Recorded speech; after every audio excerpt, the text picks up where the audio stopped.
जय श्री कृष्ण। आज महाभारत की इस कथा का प्रारंभ हो रहा है और बहुत खुशी के साथ मैं इस कथा का आरंभ कर रहा हूं, जैसे कि मैंने आपसे कहा था। तो इस कथा में नैमिषारण्य का जिक्र आता है। नैमिषारण्य एक निमिष नाम का एक जंगल है। वहां पर उग्र श्रवाजी हैं जो कि एक सत्र में गए और उस सत्र में, सत्र किसको कहते हैं पहले मैं बता देता हूं। सत्र कहते हैं 12 वर्षों तक चलने वाला एक अनुष्ठान था। उसमें ज्ञान का आदान प्रदान होना था ऋषियों मुनियों के भीतर आपस में, और बहुत सारे हवन यज्ञ वगैरह होने थे। तो वहाँ उग्र श्रवा ऋषि आते हैं।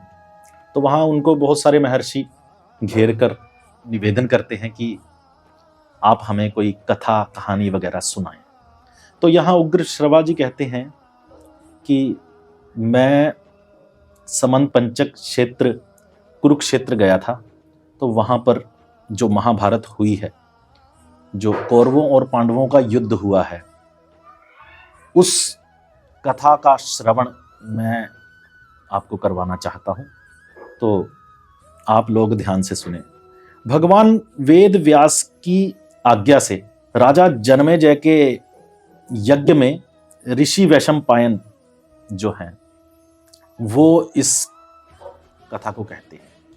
क्या हो रहा था कि राजा जन्मेजय का यज्ञ चल रहा था।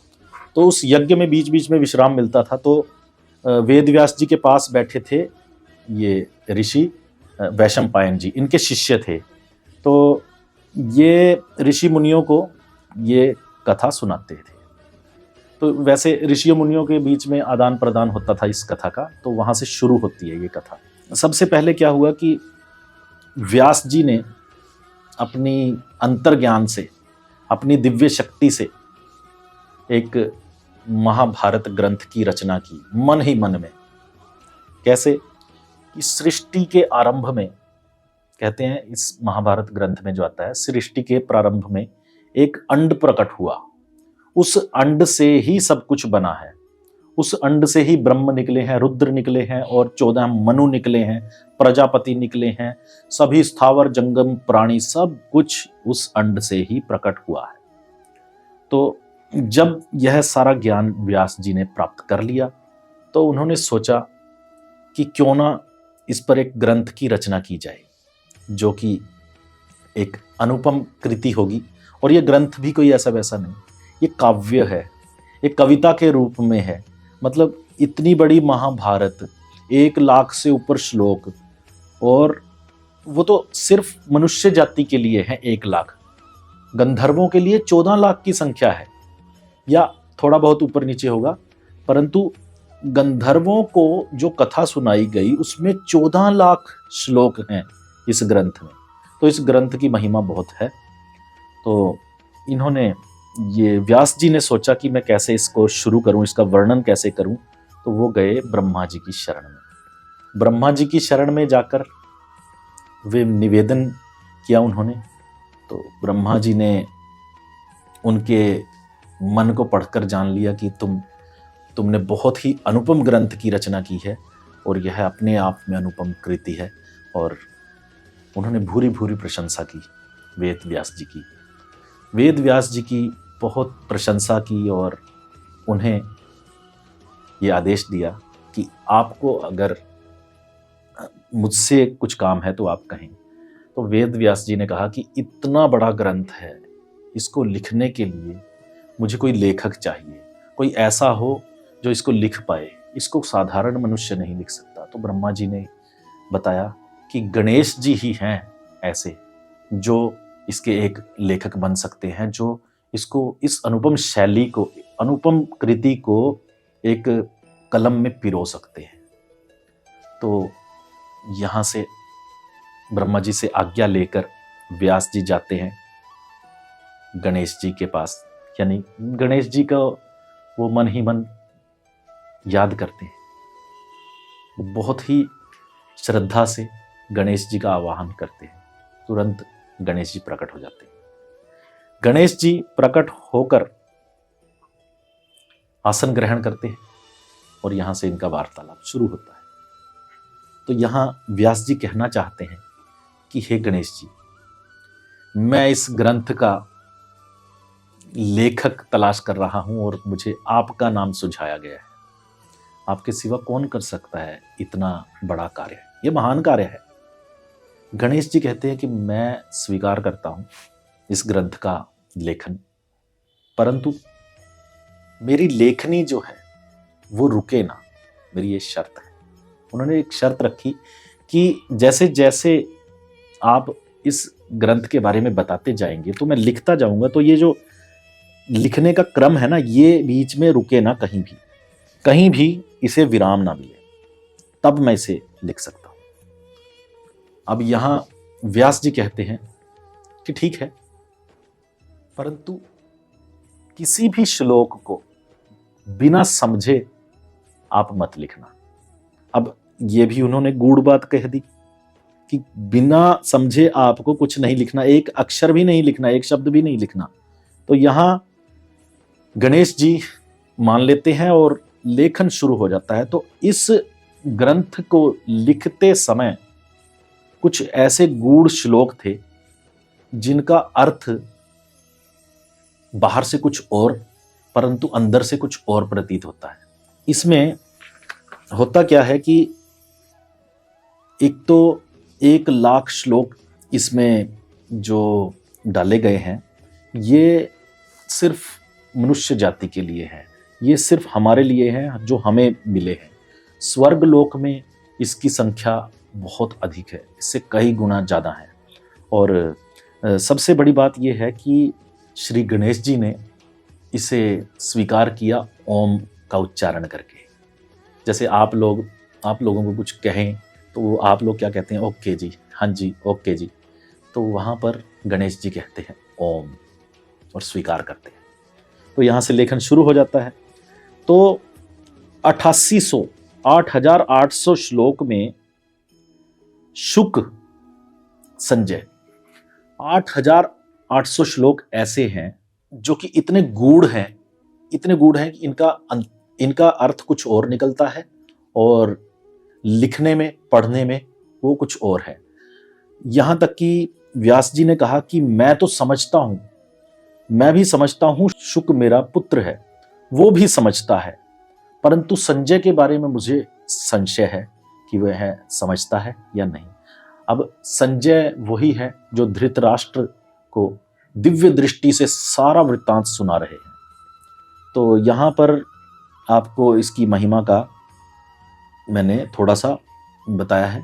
यहाँ एक चीज़ और उल्लेखनीय है कि वो जो 8,800 श्लोक है ना, वो इतने ज़्यादा गूढ़ हैं, इतने रहस्यमयी हैं कि उसको आज तक उसका अर्थ क्या है हम लोग पता नहीं लगा पाए हैं। मनुष्य उसका पता ही नहीं लगा सकते। तो ये देवों के लिए भी बहुत मुश्किल है, गणेश जी के लिए भी कठिन था। तो कहीं कहीं विराम ले लेते थे गणेश जी, इतनी देर में उनके विराम से आराम मिल जाता था। किसको? व्यास जी को। अब व्यास जी भी थोड़ा बहुत ऐसे श्लोक बोल देते थे बीच में ताकि उनको विश्राम मिले।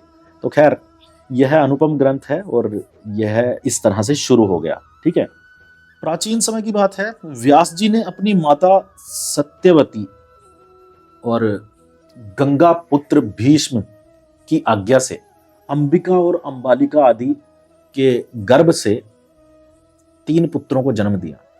ये 3 पुत्रों के नाम थे धृतराष्ट्र, पांडु और विदुर। अब इन्हीं से कहानी शुरू होगी आगे। धृतराष्ट्र कौन है? ये जो अंबिका और अंबालिका, ये रानियां थी विचित्र वीर्य की। हुआ कुछ यूं कि विचित्र वीर्य और चित्रांगद 2 पुत्र। थोड़ा सा मैं आपको बताना चाहूँगा कि अंबिका और अंबालिका के गर्भ से, जो कि पत्नी थी विचित्र वीर्य की, ठीक है, अंबिका और अंबालिका के गर्भ से ये 3 पुत्र उत्पन्न हुए। और किसकी कृपा से? व्यास जी की कृपा से। व्यास जी इन 3 पुत्रों को जन्म देकर चले गए अपने आश्रम को, और वो कभी नहीं लौटे। उसके बाद वो बाद में लौटे, काफी देर बाद। परंतु इन 3 पुत्रों को जन्म देकर चले गए। अब इन 3 पुत्रों से धृतराष्ट्र, पांडु और विदुर, इनसे एक कहानी आगे बढ़ती है। तो कहानी कुछ यूं है कि जो विचित्र वीर्य थे, उसकी मृत्यु के उपरांत संतान होनी आवश्यक थी। गंगा पुत्र शुरू से ही ब्रह्मचर्य का व्रत रख चुके थे। वो ब्रह्मचर्य व्रत के कारण संतान उत्पन्न नहीं कर सकते थे। तो यहाँ इन रानियों को हर कर लाए थे गंगा पुत्र ही। किसके लिए? विचित्र वीर्य के लिए। परंतु क्या हुआ कि गंगा पुत्र ले आए और उधर विचित्र वीर्य इनके साथ, रानियों के साथ रहे, परंतु वो रुग्ण हो गए। उनको कुछ स्वास्थ्य की समस्याएं होगी और वो जल्दी ही मृत्यु को प्राप्त हो गए। तो सत्यवती के पुत्र 2 थे। सबसे पहले ये कहानी शुरू होती है शांतनु महाराज से। शांतनु महाराज कौन है? अब शांतनु महाराज प्रतापी राजा हैं भारत के, और शांतनु महाराज पूर्व जन्मों के किसी प्रारब्ध के कारण गंगा से मिलते हैं और गंगा से प्रणय निवेदन करते हैं, उनसे शादी करना चाहते हैं। शादी हो जाती है गंगा जी की और शांतनु की। इनकी शादी तो होती है, परंतु इस शर्त पर कि महाराज, गंगा जी कहती हैं कि महाराज मैं आपसे शादी कर सकती हूं, परंतु इस शर्त पर कि आप मुझे किसी कार्य के लिए टोकेंगे नहीं, रोकेंगे नहीं, और अगर आपने मुझे कभी रोका तो आपके पहले प्रश्न का उत्तर देने के उपरांत मैं आपके जीवन से चली जाऊंगी। तो ये शर्त इन्होंने बिना देखे, बिना सोचे समझे मान ली। अब एक राजा को ये शोभा नहीं देता कि बिना भविष्य का विचार किए इतनी बड़ी शर्त मान लें, और मतलब उन्होंने विचार ही नहीं किया। वो इतने बड़े राजा थे, इतने प्रतापी राजा थे। तो यहाँ से महाभारत का आरंभ ही हो गया एक तरह से, क्योंकि गंगा जी क्या करती हैं? गंगा जी 8 बच्चों को जन्म देती हैं एक एक करके। जैसे ही बच्चा जन्म लेता था तो जन्म लेने के उपरांत वो बच्चे को लेकर गंगा जी में चली जाती थी और वो बच्चा भी उनके साथ चला जाता था। इस तरह से बच्चा मृत्यु को प्राप्त हो जाता था। तो ये जो क्रम था ये 7 बार चला। 8वीं बार जब 8वें पुत्र को गंगा जी लेके जाने के लिए गई, तब शांतनु महाराज से रुका नहीं गया और उन्होंने पूछ लिया कि ऐसा क्यों कर रही। तो यहाँ प्रश्न का उत्तर देना था गंगा जी को। गंगा जी ने बताया कि हमारा और आपका जो मिलन है वो किसी श्राप के कारण हुआ है। आप एक प्रतापी राजा थे और आपको इंद्र ने बुलाया था स्वर्ग में। वहाँ पर मैं, ब्रह्मा जी की पुत्री वहाँ बैठी थी, तो आपसे मिलती हूँ, आपसे आंख मिलती है, हम एक दूसरे को देखते रह जाते हैं। परंतु हमारे पिता ने, ब्रह्मा जी ने, हमारी इस धृष्टता को देख लिया और श्राप दिया कि मृत्यु लोक में आप लोग जन्म लोगे। तो यहाँ मृत्यु लोक में जन्म तो लिया, परंतु इन 8 बच्चों का रहस्य ये था कि ये 8 वसु थे। इन 8 वसुओं को किसी श्राप के कारण जन्म लेना था, परंतु गंगा जी ने यह निश्चय किया था कि इन 8 वसुओं को मैं मुक्ति दिलाऊंगी जब ये जन्म लेंगे। तो यह एक तरह का संयोग था कि 8 वसु भी आए और गंगा जी भी आई, और गंगा जी ने उन 7 बच्चों के द्वारा मुक्ति तो दिला दी। 8वें वसु जो थे वो थे पितामह भीष्म। ये जो गंगा पुत्र भीष्म है, ये गंगा जी के गर्भ से जन्म लेते हैं और शांतनु इनके पिता हैं। तो ये पहली पत्नी हुई शांतनु महाराज की। अब शांतनु महाराज गंगा जी से बहुत प्रेम करते थे, परंतु वो यह देख नहीं सकते थे कि उनके सभी पुत्र एक एक करके चले गए, परंतु अब मैं 8वें पुत्र को नहीं जाने दूंगा, तो उन्होंने रोक लिया। अब यहाँ माता गंगा कहती हैं कि अभी तो आपने रोक लिया, परंतु मैं इस पुत्र को लेकर जा रही हूँ, इसकी शिक्षा का इंतजाम करूंगी। बृहस्पति से इसकी शिक्षा दीक्षा होगी और परशुराम जी से अस्त्र विद्या सीखने के लिए भेजूंगी। उसके पश्चात ही यह पुत्र आपको मिलेगा। इस पूरे क्रम में 14 वर्ष लगने थे। तो इसमें जो भी समय लगा वो समय लगा, तब तक शांतनु महाराज अकेले रहे।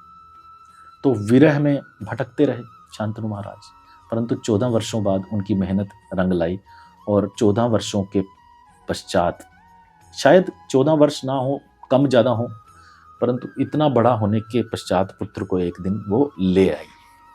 तो यहाँ जब गंगा जी पुनः मिलने के लिए शांतनु महाराज से आती हैं, एक बार शांतनु महाराज खड़े थे गंगा जी के किनारे, उनको याद कर रहे थे। सहसा प्रकट होती हैं गंगा जी अपने पुत्र के साथ और वो मिलवाती हैं महाराज को देवव्रत से। तो जो गंगा पुत्र हैं उनका नाम होता है देवव्रत। बाद में एक भीषण प्रतिज्ञा के कारण इनका नाम भीष्म पड़ा। बहुत भीषण प्रतिज्ञा की थी, वो मैं आपको आगे बताऊंगा। खैर, तो यहाँ से कहानी आगे इस तरह बढ़ती है कि महाराज शांतनु अब अकेले नहीं थे, अपने पुत्र के साथ खुशी खुशी चले जाते हैं। बेशक गंगा जी चली जाती है उन्हें छोड़कर, परंतु धीरे धीरे समय गुजरता जाता है। अपने पुत्र के साथ बहुत खुश थे महाराज, परंतु एक बार भ्रमण करते हुए वो एक देश को जाते हैं। वहाँ पर किश्ती को पार करवाने के लिए ना, एक नदी को पार करना होता है। वहाँ नदी को पार करने के लिए एक युवती थी। उन युवती का नाम था योजनगंधा, मत्स्यगंधा। उनके शरीर से मछली की सुगंध आती थी। अब उसके पीछे की कहानी कुछ इस तरह से है कि वो मछली के गर्भ से पैदा हुई थी, इसलिए उनके शरीर से बहुत दूर दूर तक मछली की दुर्गंध आती थी।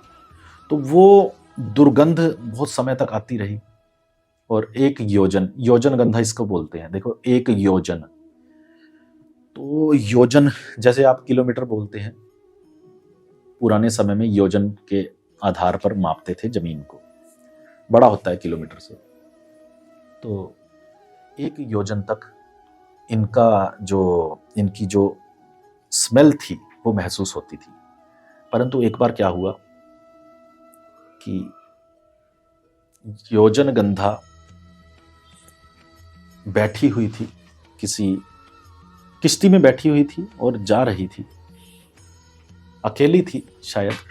तो वहां ना भगवान पराशर आते हैं और वो प्रकट होते हैं और वो सत्यवती से, योजनगंधा का नाम सत्यवती था, तो सत्यवती से कहते हैं कि घबराओ नहीं, मैं स्वयं पराशर हूं और मैं तुम्हें एक पुत्र देने के लिए आया हूं। यहां योजनगंधा कहती हैं कि परंतु मैं तो कुमारी हूं, मैं आपके साथ संसर्ग तो नहीं कर सकती।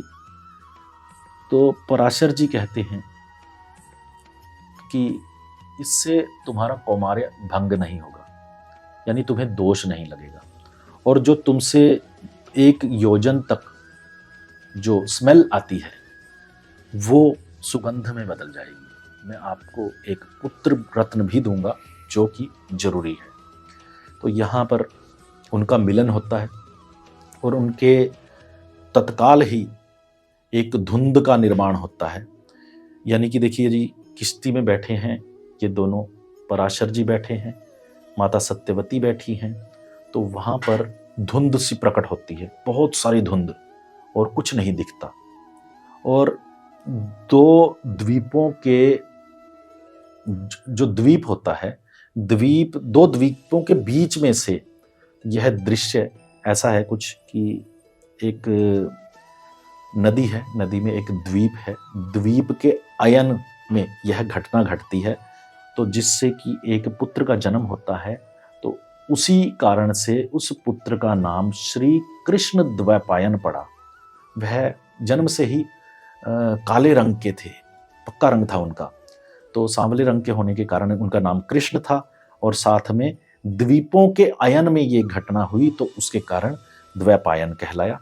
और तुरंत ही श्री कृष्ण द्वैपायन, जिनको व्यास जी भी कहते हैं, जो कि इस ग्रंथ के लेखक हैं, तुरंत ही वो जन्म लेने के उपरांत वो वेदों का अध्ययन करने के लिए चले गए, तपस्या के लिए चले गए, तुरंत उसी समय अपने आश्रम में। तो इस तरह से वेद व्यास जी का प्रादुर्भाव होता है और इस तरह से ये कथा आगे बढ़ती है। तो ये मैंने आपको बताया महाराज शांतनु के बारे में, माता सत्यवती के बारे में, मैंने आपको बताया व्यास जी के बारे में, आपको बताया ये पांडु, धृतराष्ट्र और विदुर के बारे में। बाकी अगले एपिसोड में हम इसके आगे चर्चा करेंगे कि किस प्रकार से आगे कथा बढ़ती है। आज के लिए इतना ही, और मुझे उम्मीद है कि यह कथा आपको पसंद आई होगी। बड़े ही सरल शब्दों में मैं यह कथा कहना चाहता हूँ। आगे आगे जैसे जैसे प्रयास करूँगा कि और भी ज़्यादा सरल भाषा में आपको समझा सकूँ। इसमें कुछ त्रुटि रह गई हो, मुझसे कुछ मिस्टेक हुई हो, तो मैं पहले से क्षमा मांगता हूँ। और यह केवल मनोरंजन के लिए मात्र है, आप केवल इसे मनोरंजन के उद्देश्य से लें। और अगर इसमें कुछ त्रुटि रह भी जाती है तो मुझे क्षमा करें। मैं पहले से ही कह रहा हूँ कि मैं इतना ज्ञानी नहीं कि इतने बड़े ग्रंथ का मैं उच्चारण कर सकूं। मैं तो सिर्फ अपनी मंद बुद्धि से इसका प्रयास भर कर रहा हूँ, वो भी श्री कृष्ण की प्रेरणा से। जय श्री कृष्ण।